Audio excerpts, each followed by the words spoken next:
കൺമണിക്കിളി പൊന്നിളം കിളി രാരിരാരിരോ രാരിരാരിരോ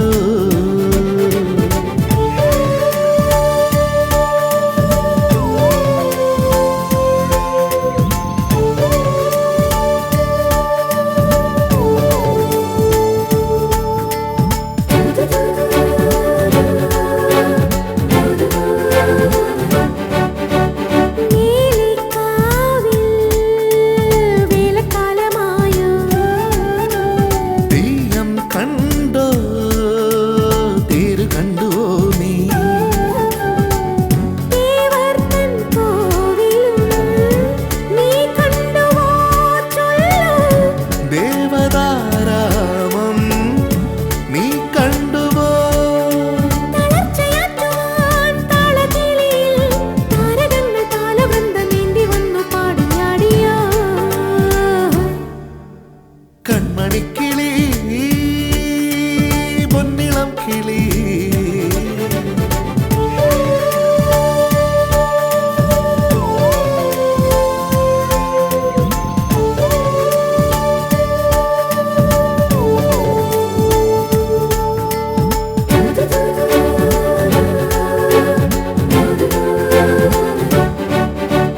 താഴമ്പൂക്കൾ പൂത്ത ചേലു കാണാ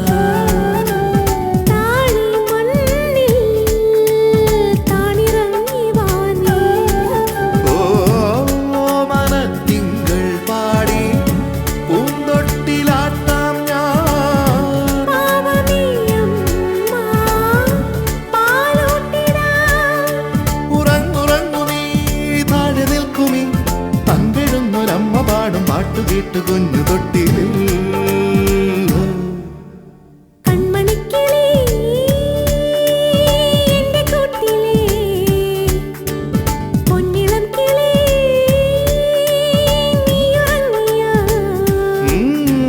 നീലവാനിലെ നിലാവിൻ തോപ്പിലെ മണിക്കതിർക്കിനാവ് കണ്ടുവോ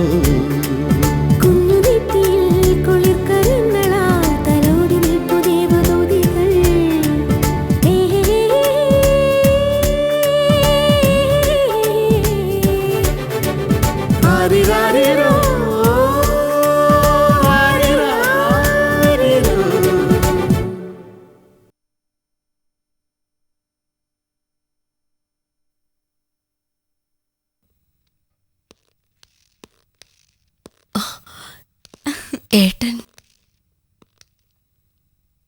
നീ ഇങ്ങനെ വാപൊളിച്ചു നിൽക്കുന്ന കാണാൻ തന്നെയാ ഒന്ന് വിളിച്ചു പോലും പറയാതെ ഞങ്ങൾ ഇങ്ങോട്ട് വന്നത്, അല്ല മോളെ? പിന്നല്ലാതെ.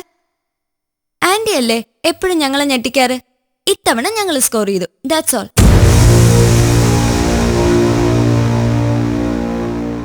എന്താ നിനക്കൊരു വല്ലായ്മ? ഒന്നുമില്ല. ആന്റിക്ക് ഇപ്പോഴും എന്നെ കണ്ടതിന്റെ സർപ്രൈസ് മാറിയിട്ടില്ല പപ്പ. അതല്ലേ ഇങ്ങനെ ബ്ലാങ്ക് ആയി നിൽക്കുന്നെ. മോൾ എന്നാ വന്നത്? ഇന്നലെ വൈകിട്ട്. ഇന്ന് മമ്മിയുടെ അടുത്തേക്ക് പോവാൻ പ്ലാൻ ചെയ്തതാ. അപ്പോഴാ ഇവിടുത്തെ കാര്യങ്ങളൊക്കെ പപ്പ പറയുന്നേ. എന്നാ പിന്നെ ആന്റി ഒന്ന് കണ്ടിട്ട് മടങ്ങാന്ന് കരുതി.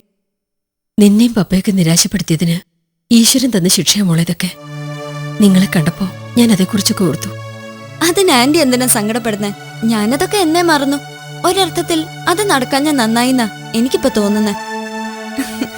ഇങ്ങനെ ഫ്രീ ബേർഡ് ആയിട്ട് കറങ്ങി നടക്കാലോ, അല്ലേ പപ്പ? അല്ല, ആരും ഇല്ല ആന്റി ഇവിടെ? ശശി മോളിലുണ്ട്. Ladies first. ആദ്യം ശ്യാമെടുത്തിയാ കാണാം. എവിടെ? അങ്ങോട്ട് ചെന്ന് കാണാൻ അവളെന്താ? ആന്റി പ്ലീസ്, എനിക്ക് അങ്ങനെ വലിയ ഭാവമൊന്നും ഇല്ലെന്ന് ആന്റിക്ക് അറിയാലോ. എലി ഇങ്ങോട്ട് വന്നില്ലെങ്കിൽ മല അങ്ങോട്ട് പോകുന്നു, അല്ലേ പപ്പ?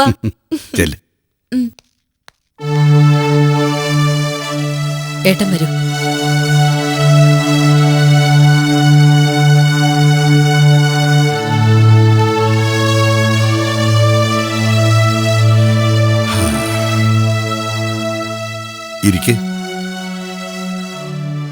ഇരിക്കടോ. ശശിയുടെ നീക്കെന്താ? ആദ്യം കാണിച്ച ആവേശമൊക്കെ അവൻ നിർത്തി മട്ട. എന്റെ വെട്ടത്തുനിന്ന് ഒഴിഞ്ഞു മാറാനാ അവനിപ്പോ ശ്രമം. കുട്ടിയെ അവന് തിരികെ വേണ്ടെന്നാണോ? എന്നല്ല, അവൻ അതിനെ നേടൂന്നൊക്കെയാ ഇപ്പോഴും പറയുന്നത്. എപ്പോ എങ്ങനെ എന്നൊന്നും എന്നോട് തെളിച്ചു പറയുന്നില്ലെന്ന് മാത്രം. കേസ് ഫയൽ ചെയ്യുന്ന കാര്യം പറഞ്ഞിട്ട് അതൊരു വഴിക്ക് നീങ്ങുന്നുണ്ട്. പക്ഷേ എനിക്കതിലൊന്നും അത്ര വിശ്വാസമില്ല ഏട്ടാ. അവൾ അവന്റെ കൂടെ ഉള്ളിടത്തോളം കാര്യങ്ങളൊന്നും നമ്മുടെ വഴിക്ക് നീങ്ങില്ല. എല്ലാവരും കൂടി എന്നെ ഒറ്റപ്പെടുത്താൻ ശ്രമിക്കുക. എന്റെ നിഴല് കണ്ടാ പേടിച്ചിരുന്ന സേതു പോലും എന്നെ ചോദ്യം ചെയ്യാൻ തുടങ്ങിയിരിക്കുന്നു. പറയുമ്പോ എല്ലാം പറയണല്ലോ. ഇതിന്റെയൊക്കെ കാരണം നിന്റെ പിടിപ്പുകേട് തന്നെയാ. അന്ന് ശശിയുടെ നിർബന്ധത്തിന് നീ വഴങ്ങിക്കൊടുത്തത് ആദ്യത്തെ മണ്ടത്തരം. അന്ന് ഞാനും എന്റെ മോളും നാണം കെട്ടെങ്കിൽ ഇപ്പൊ അനുഭവിക്കുന്ന മുഴുവൻ നീയല്ലേ?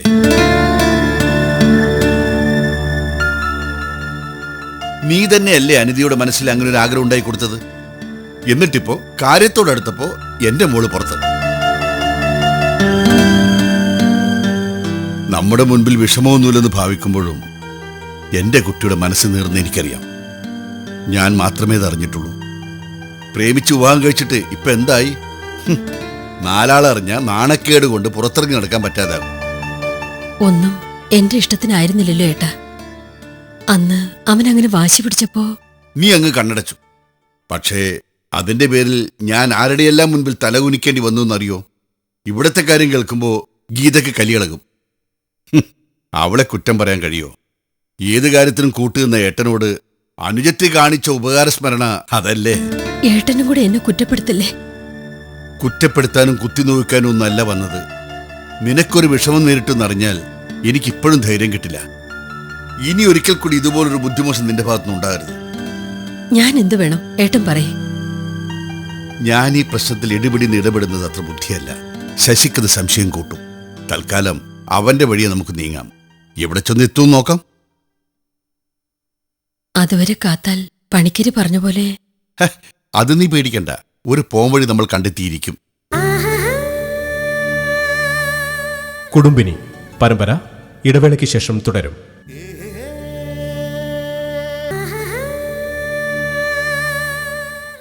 കുടുംബിനി പരമ്പര തുടരുന്നു.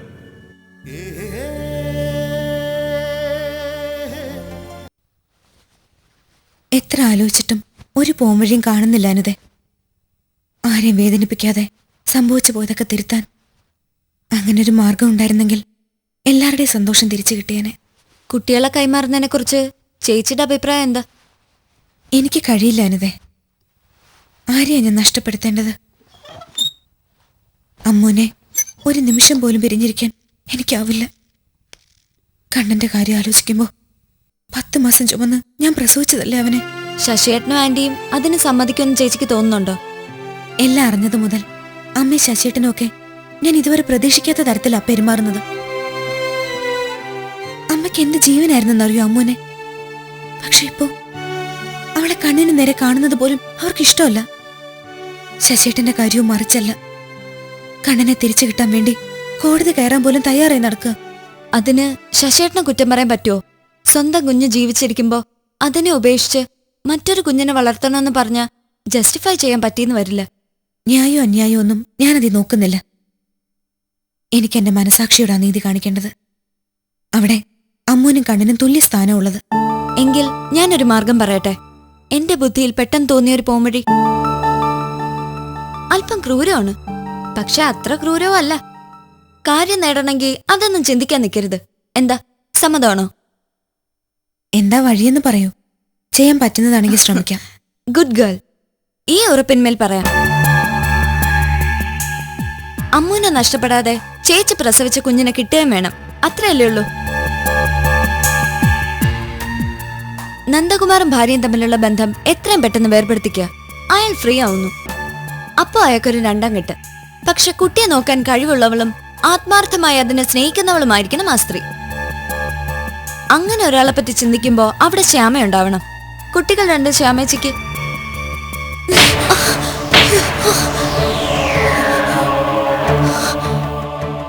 ആകൃതി മാത്രം പോരാ, മനസ്സുകൂടി പെണ്ണിന്റേതാവണം.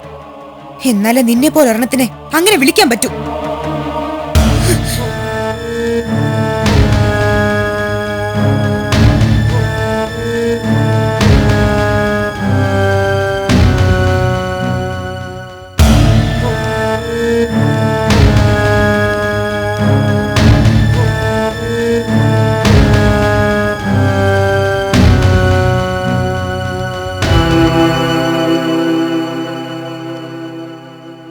വീട്ടിൽ വരുന്ന വിരുന്നുകാരോട് ജസ്റ്റ് ഒരു ഹായ് പറയാനുള്ള മര്യാദയെങ്കിലും കാട്ടണം. എത്ര നേരമായി ഞാനും പപ്പയും വന്നിട്ടെന്നറിയോ?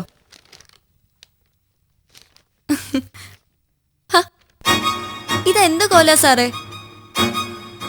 ഇപ്പൊ ശശേട്ടനെ കണ്ടിട്ട് ഒരു ദേവദാസ് ലുക്കുണ്ട്. മുടിയും താടിയും കൂടെ വളർത്തിയ തനി ദേവദാസ്. സങ്കല്പത്തിലെ കുടുംബജീവിതം ഇങ്ങനായിരുന്നോ?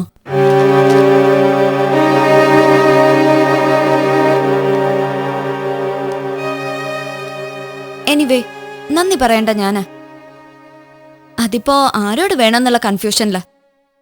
ഭാവി വധുവിനെ കുറിച്ചുള്ള സങ്കല്പങ്ങളുടെ പേരിൽ എന്നെ ഒരിക്കലും ഒഴിവാക്കി വിട്ടില്ലേ, അതിന്. ഈ ഒരു അവസ്ഥയിൽ ശശേട്ടനെ കാണേണ്ടി വരുമെന്ന് പ്രതീക്ഷിച്ചതേയില്ല.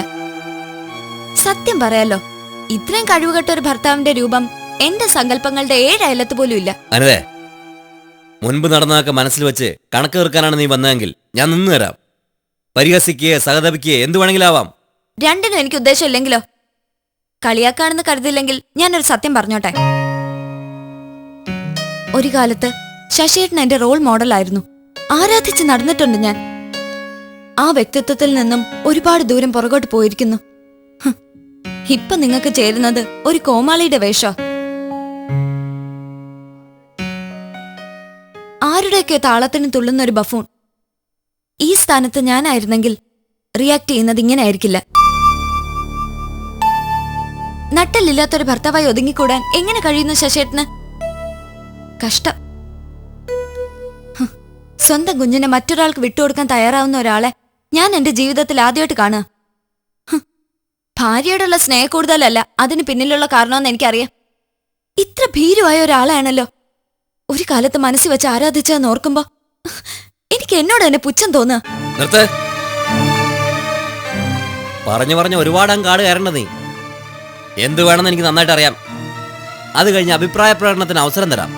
നിനക്ക് മാത്രമല്ല, എന്റെ കഴിവിൽ വിശ്വാസമില്ലാത്ത എല്ലാവർക്കും.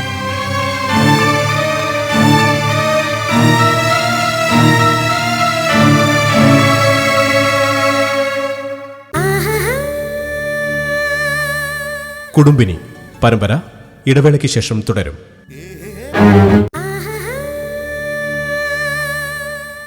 കുടുംബിനി പരമ്പര തുടരുന്നു.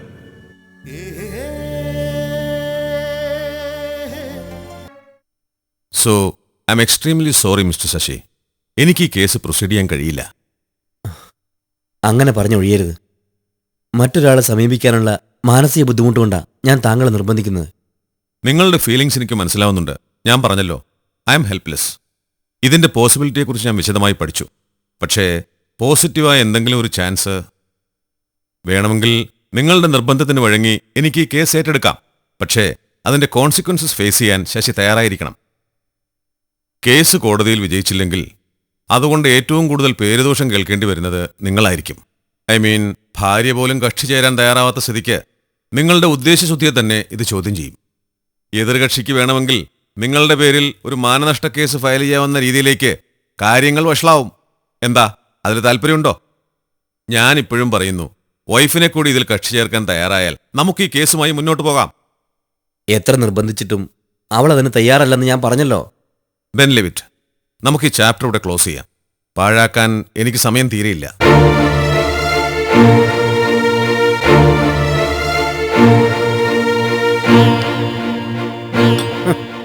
വക്കീലാണത്ര.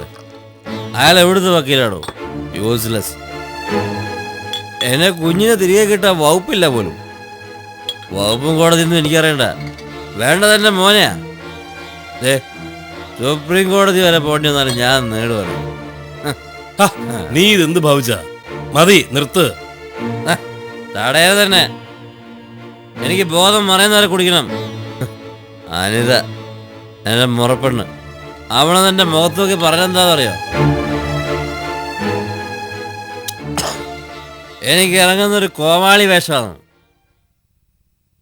പഴയൊരു കണക്ക് തീർക്കൽ മനസ്സിലിട്ട് അവളത് പറഞ്ഞെങ്കിലും ആലോചിച്ച് നോക്കുമ്പോൾ അതിൽ സത്യമുണ്ട്.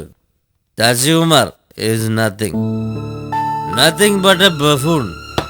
കഴിവുകെട്ട മകൻ, മനസാക്ഷിയില്ലാത്ത ഭർത്താവ്, ചതിക്കപ്പെട്ടൊരു അച്ഛൻ. അങ്ങനെ പല മുഖങ്ങളുള്ളൊരു കോവാളി. ചിരിക്കാം, സഹതപിക്കാം, കുറ്റപ്പെടുത്താം. അതുമല്ലെങ്കിൽ ഒഴിവാക്കി വിടാം. നാണം കെട്ട ജന്മം.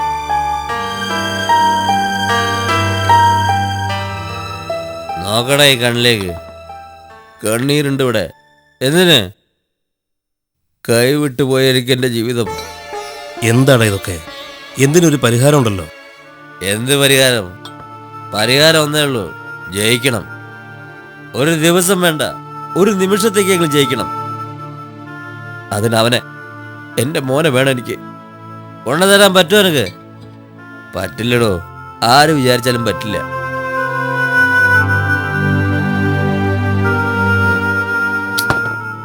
വേറെ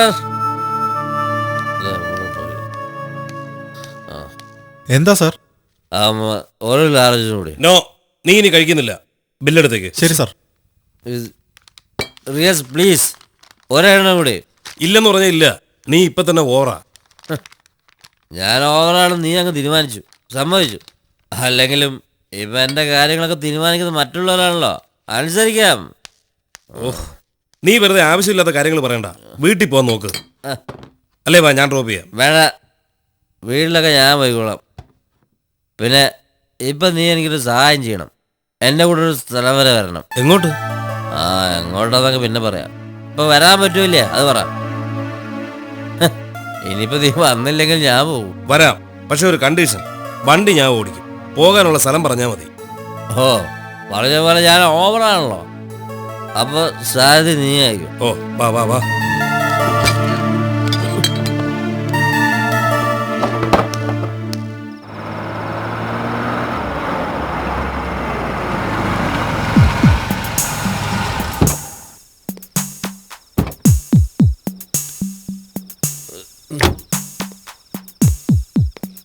ഇപ്പൊ വണ്ടി ഇങ്ങ് എത്തിയില്ലടാ. ഓ ഓ ഓ, വണ്ടി ഓടിക്കാൻ പ്രയാസം. ഇതാരുടെ വീടാ? ഇതോ? ഇതല്ലേ കോൺട്രാക്ടർ നന്ദകുമാറിന്റെ മാളിയാ. ഇവിടെ എൻ്റെ മോനുള്ളത്. അവനെ കൊണ്ടുപോകാനല്ലേ നമ്മൾ രാത്രി കൊണ്ട് കെട്ടിയെടുത്തത്. ശശി, നീ എന്ത് ഭ്രാന്തായി പറയുന്നേ? കുഞ്ഞിനെ കൊണ്ടുപോകാനാ. ഭ്രാന്ത് പറയാ നീ ഇങ്ങോട്ട് വണ്ടി കയറിക്കേ. വാ. വിടടാ. നിനക്കത് അയാളെ പേടിയാണോ? ആണേ നീ വരണ്ട, ഞാൻ പോയിക്കോളാം. ഞാൻ ഒറ്റയ്ക്ക് പോയിക്കോളാം. ശശി പ്ലീസ്, ഞാൻ പറയുന്നൊന്ന് കേക്ക്. നീ ഒന്ന് വണ്ടി കയറിയേ. വിടെ, ഇത് എൻ്റെ ചാൻസ്. നിനക്ക് വേണേ കൂടെ വരാം. അല്ലേ ഇത് മിണ്ടാതെ പോയി വണ്ടിയിൽ അടങ്ങി നിന്നോണം.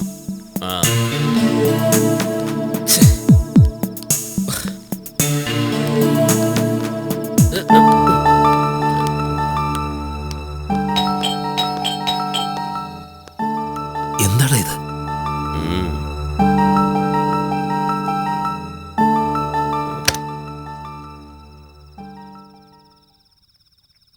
എന്തു വേണം? സോറി, നമ്മൾ തമ്മിൽ ഇനി ആ ടോപ്പിക് സംസാരിക്കാൻ താല്പര്യമില്ല. ഞാൻ വന്നതിൻ്റെ മോനെ കൊണ്ടുപോകാനാ. എവിടെ തടയാൻ ഉദ്ദേശമെങ്കിൽ വേണ്ട മിസ്റ്റർ. അവനെയും കൊണ്ട് ഞാനിവിടുന്ന് പോവും. എനിക്ക് അവകാശപ്പെട്ടത് അവൻ, എൻ്റെ മോൻ. ശബ്ദിച്ചു പോരുത്, കടക്ക് പുറത്ത്. താനെ ഭീഷണിപ്പെടുത്തുക. മാറിക്കണേ. എടോ, ഇറങ്ങി പോകാനാ പറഞ്ഞത്. പ്ലീസ്, ഞാനാ പറയുന്നത്. നമുക്ക് പോവാം. തന്നോടല്ലേ പറഞ്ഞ ഇറങ്ങി പോവാൻ. വിടടാ. ഇറങ്ങി പോടോ. ഞാനാ തന്നോട് പറഞ്ഞു പറയുന്നത്. കേട്ടില്ലേ? പ്ലീസ്. പിടിച്ചോണ്ട് പോടോ, അല്ലെങ്കിൽ ആരാ ഏതാണെന്ന് ഞാൻ നോക്കില്ല. പിന്നെ താൻ എന്തോ ചെയ്യും? ഒരു ചുക്കും ചെയ്യില്ല. താൻ നോക്കിയോ, 24 മണിക്കൂറിനകം എന്റെ മോനെ ഞാൻ ഇവിടുന്ന് കൊണ്ടുവരിക്കും. രാജകുമാരാ പറയുന്നത്. വെറുതെ ഒരു സീൻ ഉണ്ടാക്കാൻ വിളിച്ചിട്ട് പോടോ. എന്റെ മോനെ, നീ ഒന്ന് വണ്ടി കയറിയേ. മോനെ കാണണം. ഞാൻ 24 മണി- പ്ലീസ്. 24 hours. ശശി, ഞാൻ പറയുന്നത് കേൾക്ക്. ഇത് 24 hours. ഇതിനകത്ത് കണ്ട പോലെ. ആരാ നന്ദേട്ടത്? എന്തിനാ പ്രശ്നം ഉണ്ടാക്കിയത്? ഫിറ്റിന്റെ പുറത്ത് വീട് മാറി കയറിയതാ. അന്വേഷിച്ചവരാരില്ല എന്ന് പറഞ്ഞപ്പോൾ അവർക്ക് ഇഷ്ടമായില്ല. പിന്നെ ഒന്ന് വിരട്ടി വിടേണ്ടി വന്നു. ഓരോരോ മാരണങ്ങളൊന്ന് കയറിക്കോളും. ഭക്ഷണം എടുത്ത് നോക്കി, നീ വാ.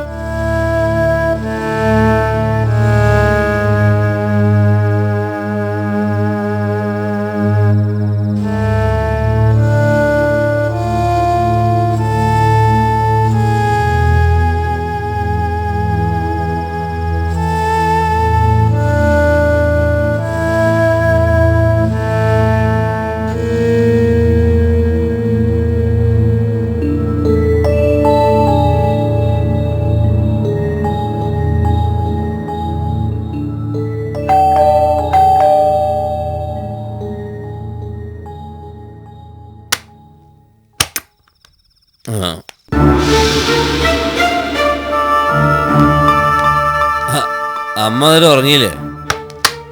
നീ കുടിച്ചിട്ടുണ്ടല്ലേ? അതെ, ഒത്തിരി കുടിച്ചു.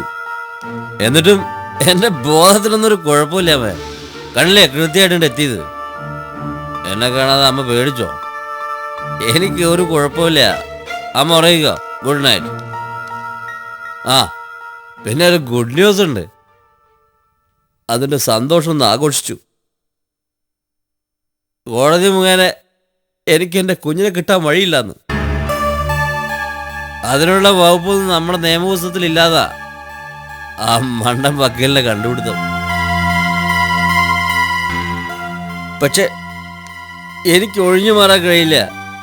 അവൻ എൻ്റെ പോലാന്ന് എനിക്കറിയാം. ഏത് കോടതി നിഷേധിച്ചാലും എനിക്ക് വേണവനെ. അയാളെ കണ്ടിട്ടാണ് ഞാൻ വരുന്നത്. അവൻ എന്നെ അവിടുന്ന് ഇറക്കി വിട്ടു. പക്ഷെ ഞാൻ ഇനിയും ചെല്ലും അവിടെ.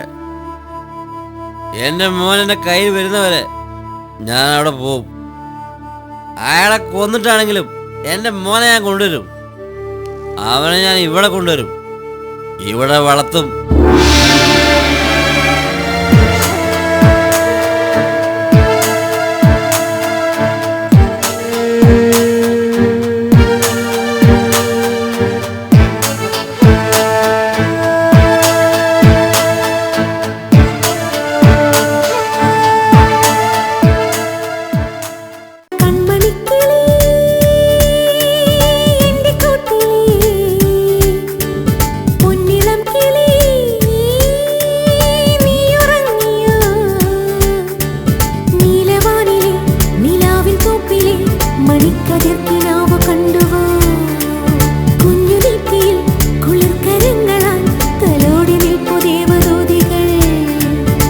മണിക്കിളി